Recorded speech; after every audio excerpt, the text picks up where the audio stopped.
It is a sad evening and sad day today. Thutha wa mũini Loise gũkorwo akiumbũra ndeto cia kĩeha na cia ruo mũno, Loise akiumbũra atĩ unfortunately and sadly she has lost her sister. Loise aihũirwo nĩ kĩeha na maithori akiumbũra ndeto ici atĩ her best friend and confidant and sister Penny has sadly passed away.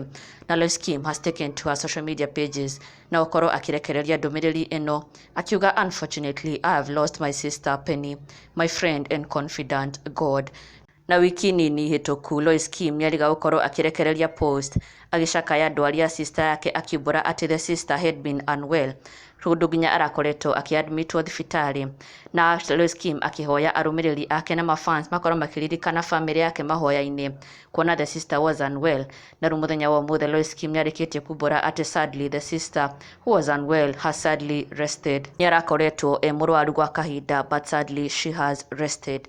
Na Loise nĩ ndeto cia gĩtiga arũmĩrĩri ake na mafans ona nginya fellow Kikuyu celebrities na arata a Loise makĩyumĩria na njĩra nene mũno, onao maihũirwo nĩ kĩeha nĩ ndeto ici na oho kũũmĩrĩria Loise na family yake, na onao makĩonania kĩmako kĩao nĩ ndeto ici magĩkiuga ma it is indeed sad na nĩ ndeto cia kĩeha mũno, na oho magĩtũma rambirambi ciao. Kezia wa Kariuki akiuga no with so many crying emojis, may her soul rest in peace.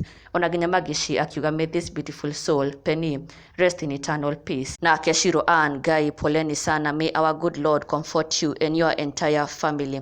Ona nginya Bruce Newton akiuga pole sana Loise, it shall be well.